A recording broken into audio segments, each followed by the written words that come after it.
Hey guys, welcome back to another episode of The Loft. My name is Kazi and I'm still here, still your host. I say this every single episode because I still don't have a fucking intro. Um, but anyways, I know I said in my last episode or my last two episodes that I would be posting a lot more now, but unfortunately, that didn't happen as usual.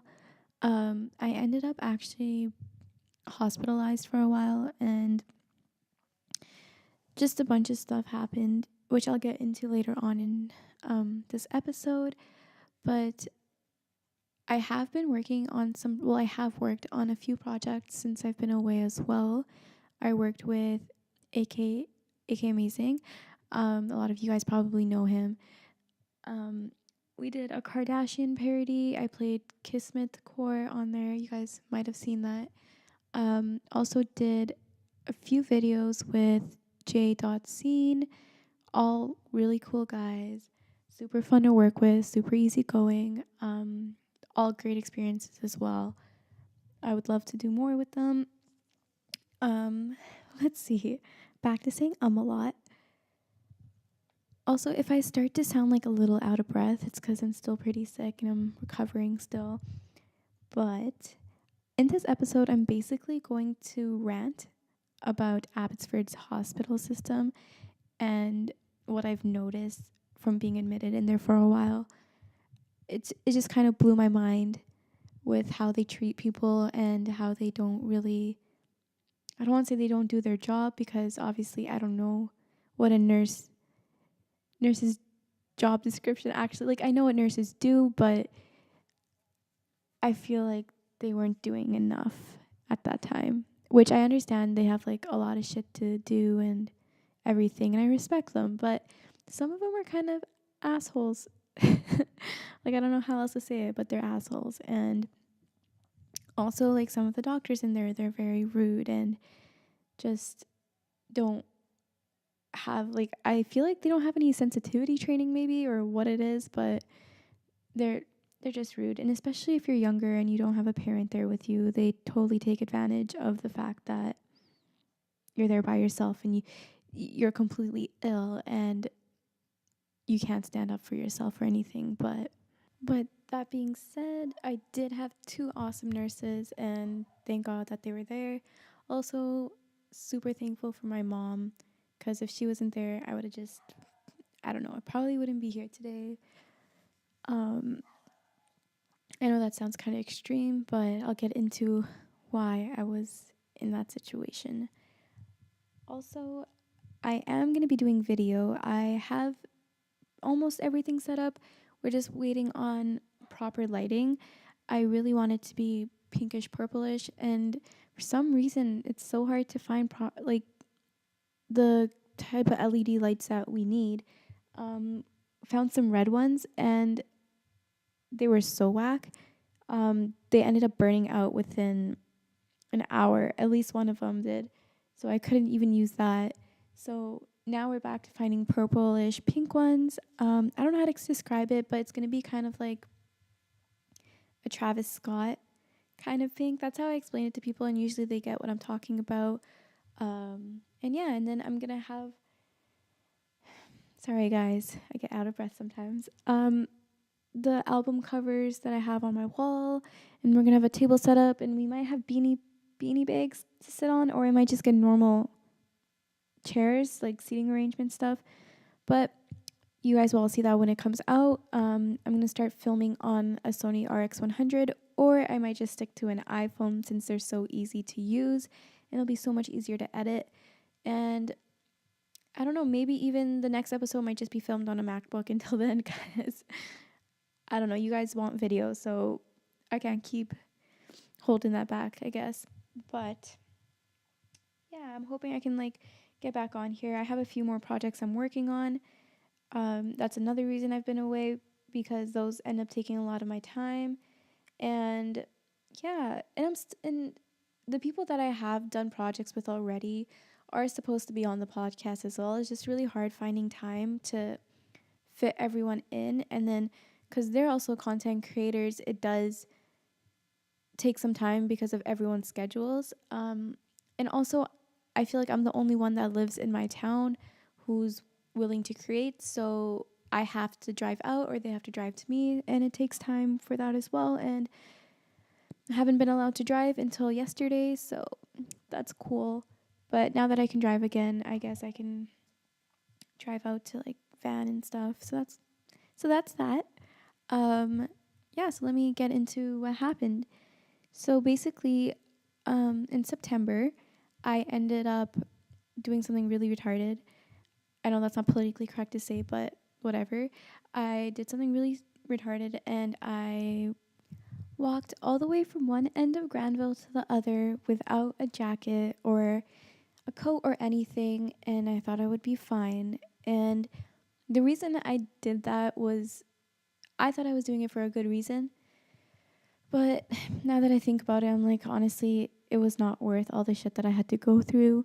Um, Basically, I had received a phone call from someone that I cared about at that time, um, saying that they were in desperate need of help. Basically, that's not exactly what they said, but that's the point that they were portraying.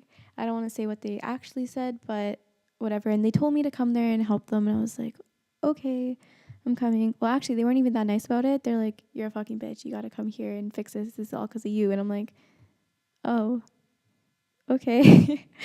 And then, mind you, I hadn't even talked to this person in a while, and they're just used to blowing shit out of proportion, but whatever. And I wasn't really sober, to say the least. So I was like, oh my god, I need to go help this person. Let me go save them. Um, so I walked from Cabana to Caprice without a jacket or anything. Got there.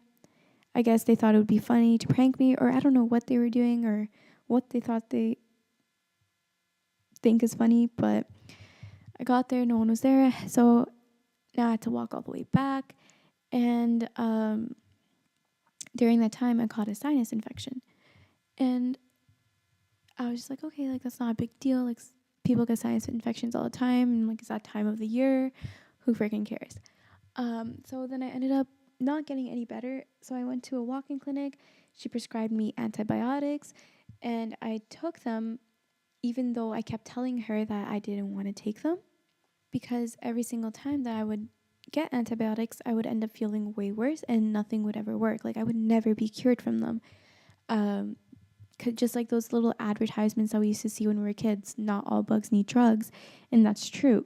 But at the time, she kept telling me that if I didn't take them, I wasn't going to get better. Me being naive, I'm like, okay, she's a doctor. Like, she knows best, even though I had previous experiences with antibiotics not suiting my body. Ended up taking them, did my whole course. Nothing worked still. Only thing that changed was I progressively got worse. So I just kept taking them, finished my course, like I said. Then I ended up getting a throat infection, which led into my chest, which led into my lungs. So now I'm obviously going in and out of work, like unable to work some days. Some days I would just come in and have to leave. Like, it was just stupid. It wasn't, I don't know what I was thinking at the time, but I was like, okay, like, I probably don't need to go see a doctor. She said it was this infection, that infection, blah, blah, blah. So I just kept taking all the antibiotics that they kept giving me for every single so-called infection.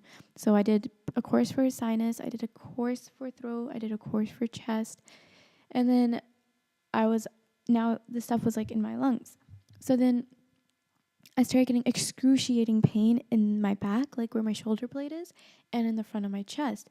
I went to hookah a couple of times, and even then I would inhale the smoke, and I could feel it only fill up the left side of my lung, if that makes sense. And even when I explained to the doctors, they totally got it, but it felt like nothing was going on the right side, and it would just cramp up and hurt.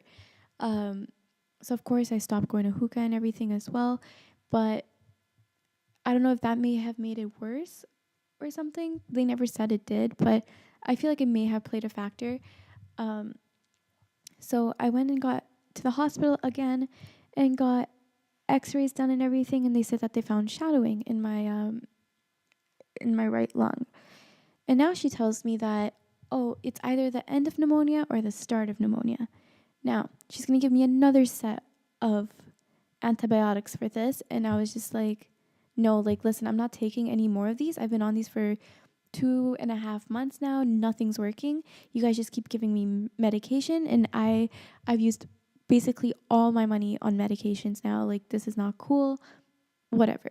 I'm like, I've missed work. I've done everything. I'm like, you guys aren't really, I'm literally your guinea pig. You guys keep telling me I have this thing, I have that thing, and nothing's getting solved whatsoever. Obviously, I was frustrated at this point. And every time I had gone into the hospital beforehand, they never took me seriously. They're like, this isn't an emergency. This isn't that. Like, you're perfectly fine. And they would basically just send me home after. And it was just stupid. Like, straight up stupid. I don't know what kind of system they're running there or what's going on with them, because they would do blood tests and check my pressures, and like I had an EKG done, I had an ECG done as well. Everything came back perfectly fine, and I understand that, but we would tell them to do every single test because there was something clearly wrong with me. I was on so many painkillers as well. There's no way they would prescribe me painkillers if I wasn't in pain, knowing like how kids these days just abuse pharmaceuticals and stuff, right? So they would send me home. Then one day it got so bad that I literally felt like I was paralyzed. I couldn't get out of my bed. I couldn't move. I couldn't walk. I couldn't even talk. Like, even when I was talking the way I'm talking right now, if I was a few notches higher than this, it would feel like my lung was going to give out or something. So my mom basically would have to like not carry me out of bed, but she would have to hold my back and my chest to get me out of bed. And then I would have to like use her as support to walk and stuff. So then I go to the hospital. She gives me more antibiotics, like I said, telling me that I have the start of pneumonia or the end of pneumonia, which, surprise, was not true. She gave me these antibiotics. I'm like, I'm not taking these. Like, I just lost it. I'm like, I'm not taking these. You guys have given me so much medication. Nothing's ever worked. And then she gave me 2 inhalers and 3 inhalers. One of them's a steroid that would like open up my lungs. And those did work. One was for the cough because I had an intense cough. And then I was told that I didn't have to take the medication if I didn't want to, but if I got worse within 5 days, I would have to start taking the antibiotics. So I thought I was starting to feel better. I was like, okay, whatever. So I started going to work a little bit here and there. I think I went to 1 shift that week, and then I was on bed rest for the rest of the week. And then I had one day where I felt way better than I did any other day. And I was like, wow, like, I think I'm cured. Wow, like, woo. I don't know how else to explain it, but I literally thought I was like good to go. It was like my last day of being sick, and I didn't have to take any antibiotics after this. And this was literally the 5th day. So I went to this thing that we had in town. It was like a fight night from like Mamba. It's MMA fighting and stuff. And I went with my friend Harleen, and it was so much fun. But even then I was like, hey, like, cause she wanted to go, I think the place, I forget what the place is called, but it's like a little bar thing. I'm like, oh, I don't know if I can like do all that. So we ended up just going to go eat somewhere, and then everything was fine still. Like, everything felt normal. Then I got home, and during this time, from the hospital visit that I had last, I was put under supervision of my mom because I would go to sleep and I would end up not being able to breathe. So I would wake up with like gasping for air. So they told me that I could just like sleep in my mom's room, and I would have to be like supervised while I sleep so I don't die from like not being able to breathe, of course. And I get up, and at first I was like, oh fuck, like I can't breathe. Then that completely went away. So I was like, oh, okay, like that's weird. So I'm like, okay, I'm gonna go to the bathroom, do whatever you do in a bathroom. And then out of nowhere, I like threw up everywhere. Like, probably like the nastiest thing I've ever seen in my life. And I just started throwing up. And I was like, did I eat something? Like, did I'm like, I think we went to Cactus or something. I'm like, did I eat something that like I shouldn't have? Or like, I didn't understand what was going on, because at this point I wasn't even eating much. So I'm like, oh, maybe that's why. I shouldn't have ate out or something. And then my mom woke up, and thank God for her, because she like cleaned everything and all this crap. And then like I just went and showered and got out, and then I started puking again. And mind you, this started at 2 a.m. And I finally got to the hospital at 4 a.m. because simply I could not stop throwing up, and I would walk and I would fall. Like I had like literally all the energy had left from my body. I don't know what happened that day. Well, now I know what happened. But during that time I was freaking out. I thought I was literally puking everything out and I was going to die. And we get to the hospital, and this is the thing that I'll never get over, and how shitty they treat people there. I was puking my guts out constantly, and at this point I had nothing left in my system either, and this was like oils and like acid coming out. It wasn't even food at this point, and they could see that I'm throwing up. I was screaming in pain. I couldn't breathe. I couldn't do anything, and they wouldn't give me oxygen. They wouldn't give me proper things to throw up in. They wouldn't give me any help to walk. They didn't do anything. I told them I needed a wheelchair. They wouldn't give me a wheelchair, because like I said, even at home I couldn't walk. My mom had to carry me. And then while I was waiting to, they have like this thing where it's fast track, or you just get put into ER right away. While I was waiting in the waiting room, I was throwing up so much, and my mom was kind of like, okay, I don't know if I should give her something to like put away get rid of the nausea. So we asked one of the nurses if I should have something. So my mom goes up to the nurse and she says, so my daughter's been puking this whole time. And she goes, no, she hasn't. And my mom's like, what? And she goes, your daughter has not been puking. I haven't seen her throw up once. And I was baffled. I was like, is this bitch serious? The reason I'm here is because I'm constantly throwing up. They all are aware of that. And my mom's like, no, that's not what I was going to ask you. I was going to ask you, is she allowed to have ginger ale or something? Because she won't stop throwing up, and maybe it'll help get rid of the nausea. And she goes, oh, no, because if she's throwing up, like, it'll be like a rock hitting her stomach if she has something cold and filled with, I don't know what the fuck she was saying. She just made me really mad. And another thing is, this is the same nurse that when I was getting my blood tested before the lab assistant came to take my blood, I was literally on the floor, gasping for air, like screaming, saying, I can't breathe, I can't breathe. And she walked right past me. I was like, is this bitch fucking serious? And then while I couldn't breathe on the floor, I was literally laying on the floor, mind you, and I started throwing up. And then 2 other nurses walked by and still didn't help me. My mom went to go put money in the meter because you need to pay for parking at the hospital. And she comes back and she found me on the floor and she's like, what the fuck is happening? She got so pissed. And she asked the nurse, like, why aren't you guys helping her? You guys are walking right past her. And she goes, oh, well, we didn't really notice. I was like, how do you not notice someone, an adult on the floor, puking, screaming, I can't breathe, and you guys walked right past me? Bullshit. Anyways, that all happened. Then a nurse finally came and she gave me a wheelchair, and I got into triage or whatever. They did a whole checkup on me and everything. They took more blood and more samples, and then at this point I was in my own room because I wasn't allowed to be around anyone else, because now they finally realized that I was actually very sick. And I had my own bathroom, I had everything there, and I was hooked up to a bunch of morphine, and I could still feel the pain. That's how intense it was. And I was still throwing up, but I couldn't move.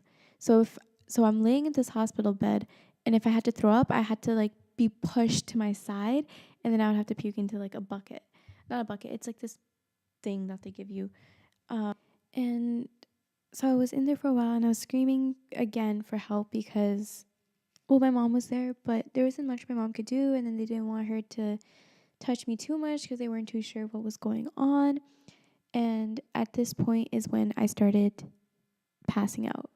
This is when I was like, okay, this is it. Like, I'm not gonna make it. My whole body started shutting down. All my vitals were just gone, and I don't know really what happened after that, but I know that I was moved to a different bed, and when I woke up, um, I was getting wheelchaired around, and they wanted me to take like urine and like stool samples. Sorry, it's like awkward to talk about like poop and pee for some reason, but yeah. So, once I finally came back, I was able to give them samples after a few hours, and then all of a sudden the nurse comes to me and she's like, unfortunately, we're going to have to move you to a chair. And they're telling the doctor that I don't think we should move her for very obvious reasons. And they just kept apologizing to me. Now, this is one of the nurses that were like amazing. And she just kept apologizing the whole time. She's like, I really don't want to move you. Like, you shouldn't be out with the rest of the public either, and all this stuff. Because they just saw what happened. They knew that, like, I may not make it. So, nonetheless, after an hour or so, they tried keeping me there as much as they could, which they did their best. Then I got sent to a chair where there was 2 other people and their families there. And then it was really embarrassing because all I did was, like, it was just me throwing up or me being fucked up off of morphine, and it just wasn't cool, or like me randomly passing out. And it was really like, I get embarrassed very easily and like, I guess, humiliated, but they were all cool. I just did not want to be around that many people knowing that I might not make it and I don't have the people I want there. And then I was still like hooked up to IVs and machines and everything, and they kept monitoring my vitals every hour, and I wasn't allowed to eat anything either, which is why I've lost so much weight. And then eventually they ended up giving me something to eat because I was in there for a while. I tried having a piece of toast, and as soon as I had the toast, my stomach just expanded. Like, I literally looked like I was like 3 months pregnant. Like, it was insane how bad, like, anything that touched my body was reacting. And then so then I wasn't allowed to eat anything except for like jello and like custard, which I didn't really have an appetite, so I didn't mind not eating, and I was hooked up to IVs anyway, so like I was getting my fluids through there and my like morphine and everything. So and then the nurse that was taking care of me now just kept apologizing for everything. She felt so bad, and she wasn't even from Abbotsford Hospital. She was doing a shift there, and she even said she's never coming back because of how terrible everyone was treating me and everything. And I know right now it probably doesn't sound as bad, but I wish I could have my mom on here because, like, now we're homies and she knows, like, everything about me. So I feel like she'd be down to be on here, but I don't know if she wants to be honest. But no, like, my mom went through a lot trying to take care of me because the nurses weren't. And the doctor kept coming back to me saying, we can't find anything. We can't find anything. And then my doctor ended up coming, and we did a bunch of tests again, and he told me I could go home, but I just had to be very careful with what I was doing, and I couldn't be around germs. So I had surgical masks like for a whole week because I wasn't allowed to be around germs or anything, right? And like, I wasn't allowed to, because they didn't know what was wrong with me still, so I couldn't take in any more germs because it would just increase my infection. Oh yeah, there you go. So Now you guys know it was an infection. Oh yeah, no, I already said it was an infection. What am I saying? Increased the infection that they said that I had, or they didn't know if it could be like contagious to other people. So I wasn't allowed out of my house. I wasn't allowed to visit people. I wasn't allowed to have visitors, which it got so depressing, guys. Like at one point I was like, honestly, if I die, I die. Like I really don't care.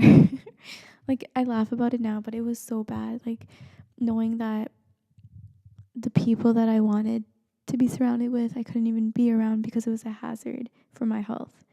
And I don't know, it sucked. But I was still, like, my mom didn't give a fuck though. Like, she was there, like, throughout everything. So she's cool for that. And then I got a call from my doctor, and he's like, I need to see you right away. We found out what's wrong. We need to discuss your results. And I was like, fuck. Like, starting to get nervous and everything. And then I checked the phone number he called me off of, and it was BC Cancer Association. And I was like, no way I have fucking cancer. I'm like, I don't do anything to get cancer. No one in my family's had cancer except for my grandpa. Like, I started freaking out. But then I was like, no, maybe he's just calling from there because that's where the lab results go or something. So then I not meet up with him. Sorry, that sounds so unprofessional. I went to a clinic that he was working at, and he told me to come there, and I'm like, okay. So I go there, and he goes, so you've been diagnosed with blah, blah, blah, blah, blah.